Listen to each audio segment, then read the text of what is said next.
चालू करा म्हणतात. माईक चालू करा. सर ते चालू करा. माईक चालू करा. आणि आरोग्य कार्ड कशासाठी मागले? 2 दिवसांपूर्वी राजगड पोलीस स्टेशनच्या हद्दीमध्ये जे आपली बॉर्डर आहे पुणे जिल्हा आणि सातारा जिल्हा ही जी नॅचरल बॉर्डर आहे नीरा नदी, त्या नीरा नदीमध्ये एक बांधलेल्या अवस्थेत पुरुष जातीचा मृतदेह हा आढळून आला होता.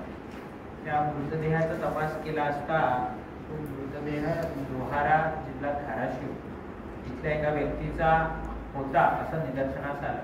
आणि मग त्याच्यावरनं पुढे तपास केला असता असं लक्षात येत आहे की त्याच्यामध्ये त्याची पत्नी आणि तिचा प्रियकर ह्या दोघांनी त्या व्यक्तीचा गळावरून खून केला आणि ती बॉडी जी आहे ती त्या नदीमध्ये फेकून दिली. त्यामध्ये आम्ही रात्रीतूनच ती संबंधित महिला म्हणजे त्या मयत व्यक्तीची पत्नी आणि तिचा प्रियकर, मयत व्यक्तीच्या पत्नीला पुण्यातून तर तिच्या प्रियकराला अंडूर जिल्हा धाराशिव इथून आम्ही अटक केलं आणि त्यांना आज कोर्टात हजर केलं. त्या दोघांची आपण 17 तारखेपर्यंतचा पोलीस कस्टडी रिमांड हा आम्हाला प्राप्त झाला. कारण काय?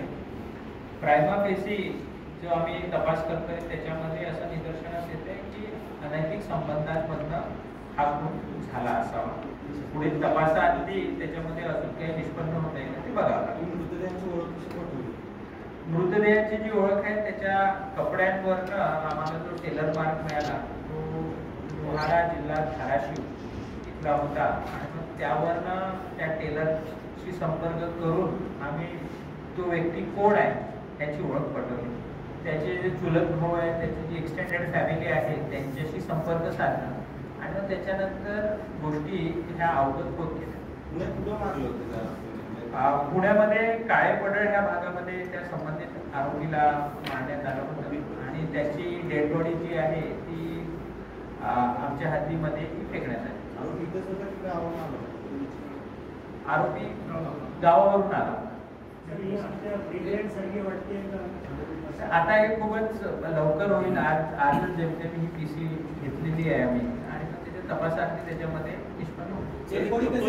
कधी आलं होतं राहायला आणि कशासाठी? कामासाठी झालं? किती कधीपासून? सुमारे 2 महिन्यापासून आले, कामानिमित्तच भेटले.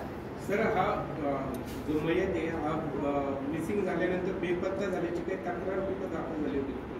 काळेपडळ पोलीस स्टेशनला 9 तारखेला त्यांच्या मिसेस आरोपी त्यांनी दाखल. ओके, एसटी मध्ये घडलेला गुन्हा आहे.